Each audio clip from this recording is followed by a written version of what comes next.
In a knot, a line is usually bent or tied to itself. A bend ordinarily is that used to join two lines together.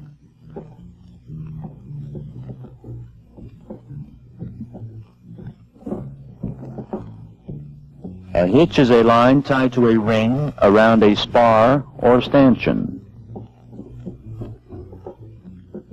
or another line.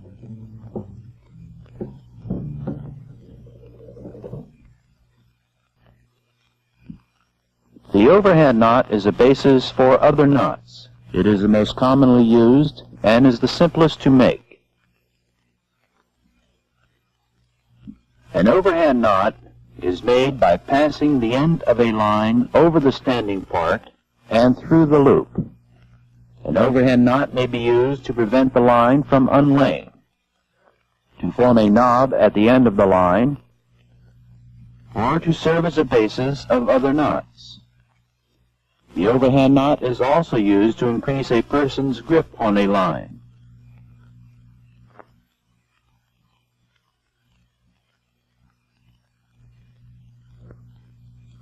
The overhand knot reduces the strength of the line to 45% of its capacity. The next knot will be a square knot.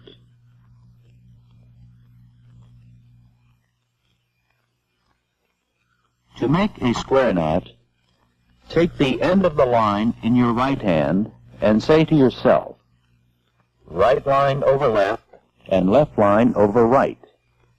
Pass the end over and under the part in your left hand. Then take the end that was in your left hand and this time say to yourself, left line over right line. Then pass it over and under the part in your left hand. Notice that in a square knot, the end and the standing part of one line come out on the same side of the bite formed by the other line. The square knot is used for tying two lines of the same size together so they will not slip. It will not hold if the lines are wet or if the lines are of different sizes. It tightens under strain, but can be untied by grasping the ends of the two bites and pulling the knot apart. The strength of a square knot is 45% of the line's capacity.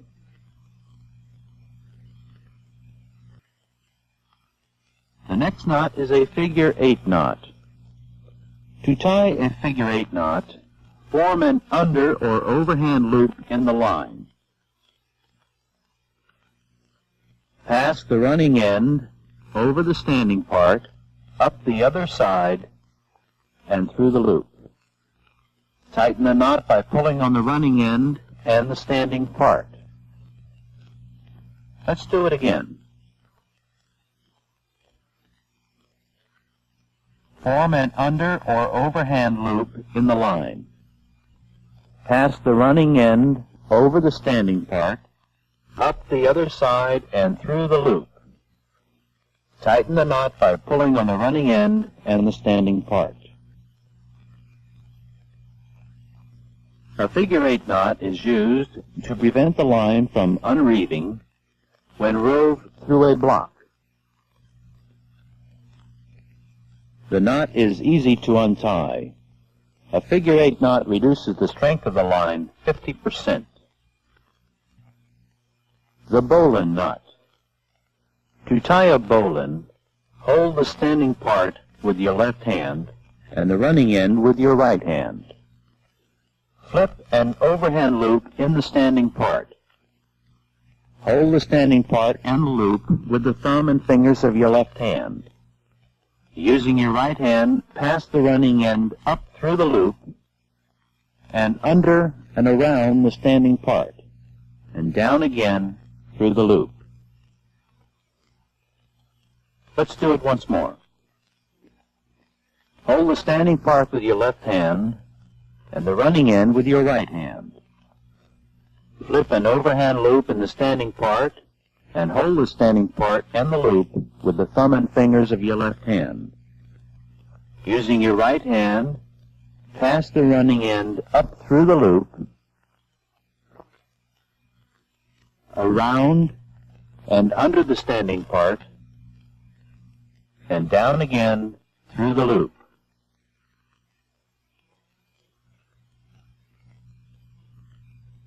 The bowline is used to tie a temporary eye in the end of a line. A bowline neither slips nor jams and unties easily.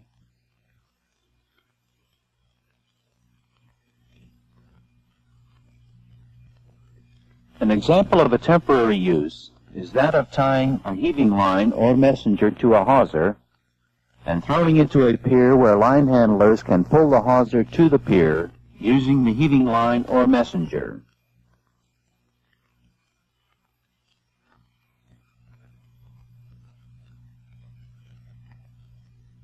The strength of the bowline is 60% of the line's capacity.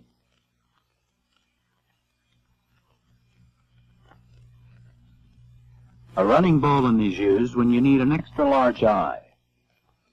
To tie a running bowline, put the running end under the standing part. Make an overhand loop in the bight. Take the bitter end over the standing part, up through the overhand loop, around and under the standing part, and down through the loop, forming an eye around the standing part. Let's tie it once more. Put the running end under the standing part, make an overhand loop in the bight, take the bitter end over the standing part, up through the overhand loop, around and under the standing part, and down through the loop.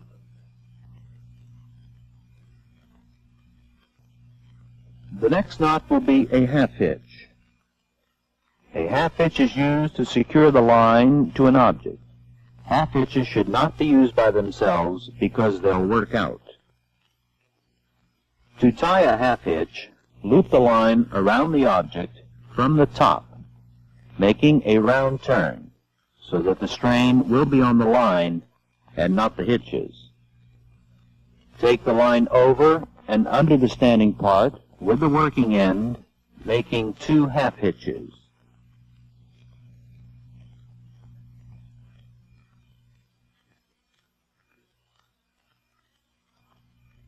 Hitches should always run in the same direction to prevent twisting of the line. Never tie half hitches by themselves. They must be used in conjunction with another knot. Once more, loop the line around the object from the top, making a round turn, so that the strain will be on the line and not the hitches. Take the line over and under the standing part with the working end, making 2 half hitches. Remember, hitches should always run in the same direction to prevent twisting of the line. And never tie half hitches by themselves. They must be used in conjunction with other knots.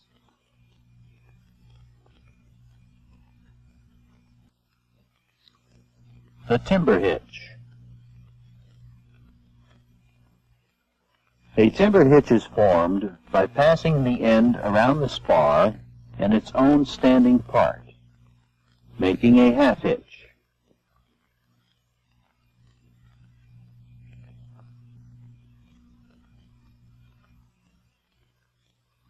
Then wrap the working end around the same part of the line a minimum of 3 times.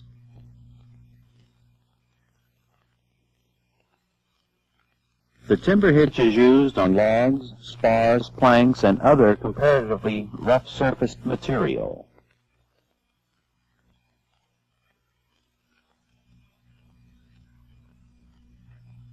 Let's see that again.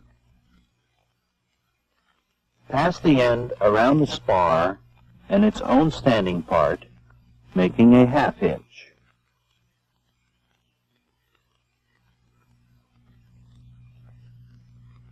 Then wrap the working end around the same part of the line a minimum of 3 times. The timber hitch is used on logs, spars, planks, and other comparatively rough-surfaced material.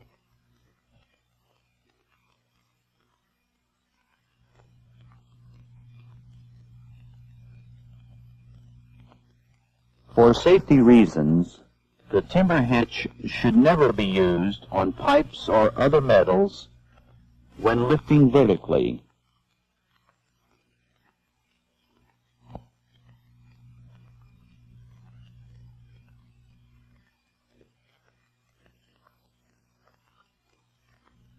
It will slip when tied to metal.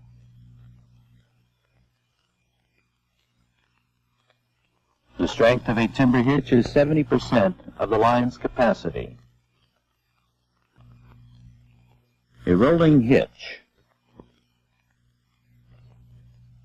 When making a rolling hitch, the working end is wrapped around the spar or line 3 times in the direction of pull, crossing the standing part on the top side each time. Then the end is hitched with 2 half hitches around the spar or line from the top on the opposite side of the 3 turns. Let's do it again. The working end is wrapped around the spar or line 3 times in the direction of pull, crossing the standing part on the top side each time. Then the end is hitched around the spar or line from the top with 2 half hitches on the opposite side of the 3 turns. The rolling hitch is very useful where a line is to be bent to a spar or to the standing part, not the end of another line.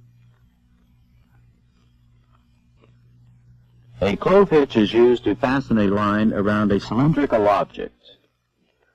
To form a clove hitch, the end is passed around the spar, crossing the standing part, then around the spar again, bringing the end through between the end part and the standing part under its own part. It is one of the most widely used knots. Let's do it again.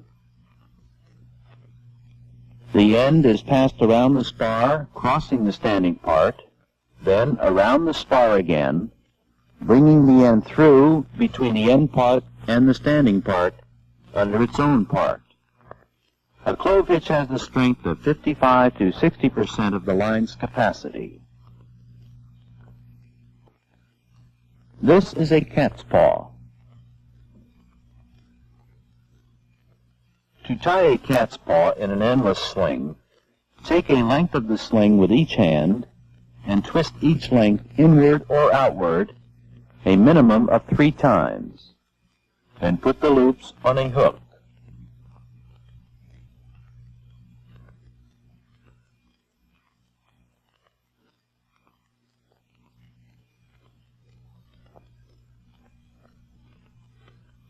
Let's tie this once more. Take a length of line in each hand and twist each length inward or outward a minimum of 3 times. Then put the loops on a hook.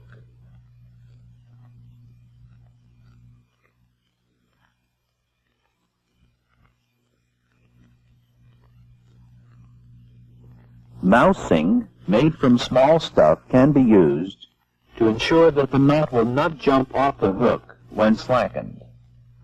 A cat's paw can be used for fastening an endless sling to a hook or to shorten a sling.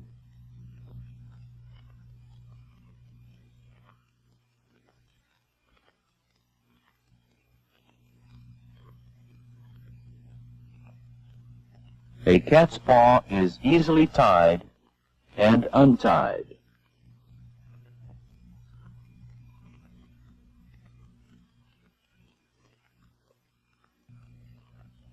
A single sheet or becket bend is used to tie 2 lines of unequal size together or to tie a line to an eye. To tie a single sheet or becket bend, take the end of the larger line, lay it back parallel to the standing part, forming a loop. Then take the smaller of the 2 lines, put the end up through the loop, and pass it around the loop and back under itself.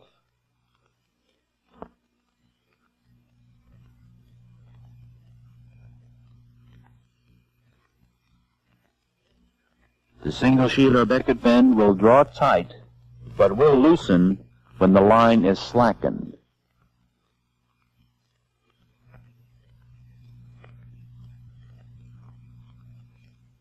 Let's tie it again to an already formed eye.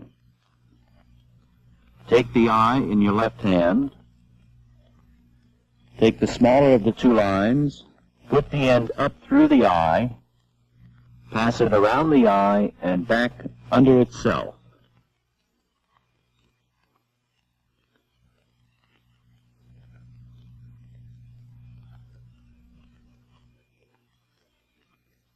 Again, the single sheet or becket bend will draw tight but will loosen when the line is slackened.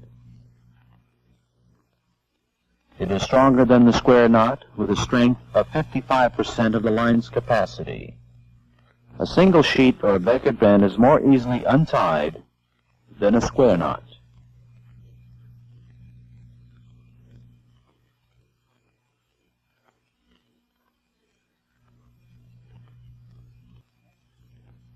A double sheet or becket bend is always used to tie the gant line to a bosun's chair.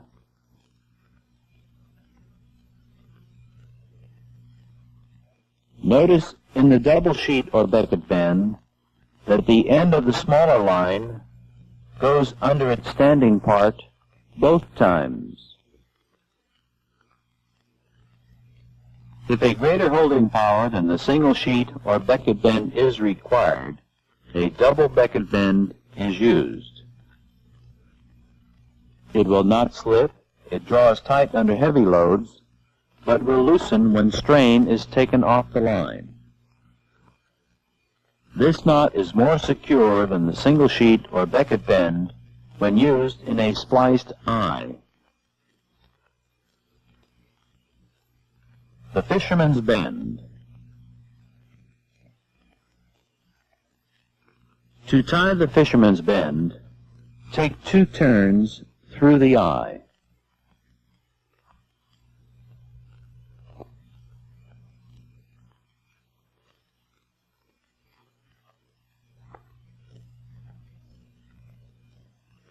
Tie a half hitch through the turns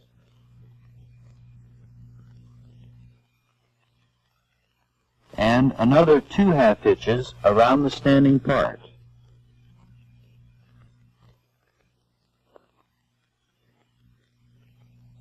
Seize the running end to the standing part. Let's do that again. Take 2 turns through the eye.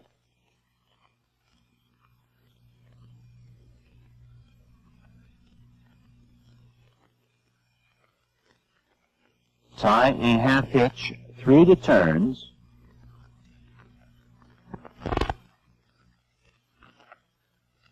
and another 2 half hitches around the standing part.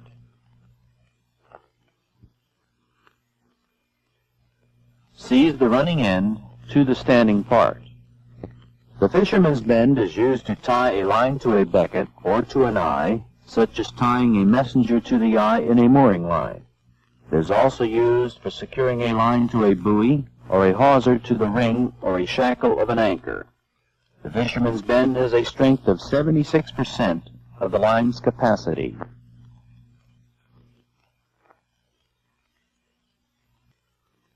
This knot is a double carrick bend.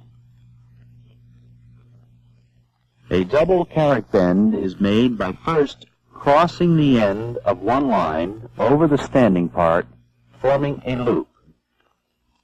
Pass the end of the other line across the loop. Then, working from right to left, bring the bitter end under the standing part, then over and under each part to form the knot.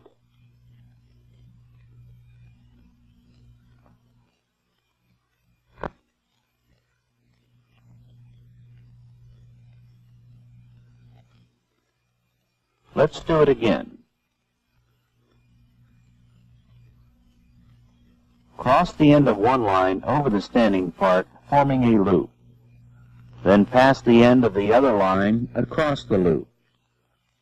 Working from right to left, bring the bitter end under the standing part, then over and under each part to form the knot. Then seize the ends. A double carrot bend with both ends coming out on different sides is a secure knot. It is used for tying together two hawsers. It unties readily after a heavy strain for the simple reason it never draws tight, providing the ends have been seized. However, it will draw tight if the ends are not seized. A good knot must be easy to tie, easy to untie, and serve a definite purpose. The basis for other knots is the overhand knot. It may be used to prevent the end of a line from unlaying, or to form a knot at the end of a line, or to be part of another knot. A square knot has similar uses. Two lines of equal sizes are tied with a square knot. A figure eight has similar uses. A bowline is used to tie a temporary eye in the end of a line.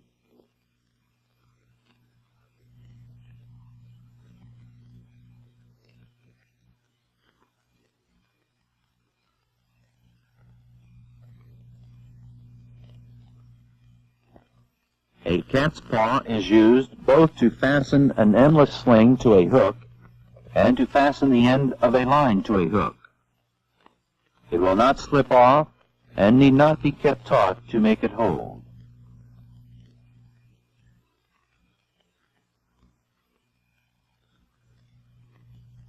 A fisherman's bend is used to tie a line to a becket or to an eye in a mooring line. After this bend is tied, the running end of the line should be seized to the standing part.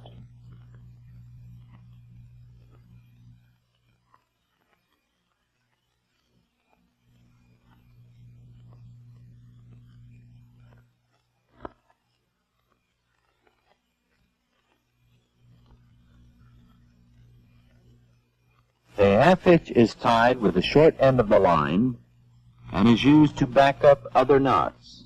Never tie half hitches by themselves. Instead, take a round turn before tying the hitches so that the strain will be on the line.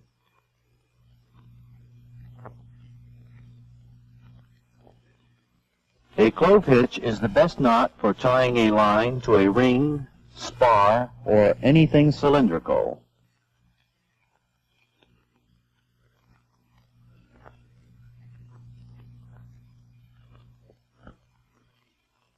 Two lines of unequal sizes are tied with a single sheet or becket bend.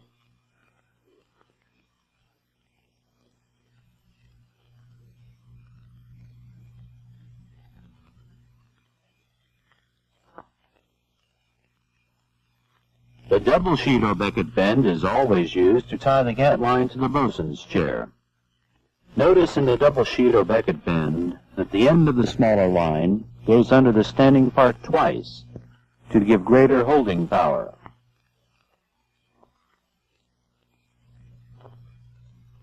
Two hawsers are tied together with a double carrot bend.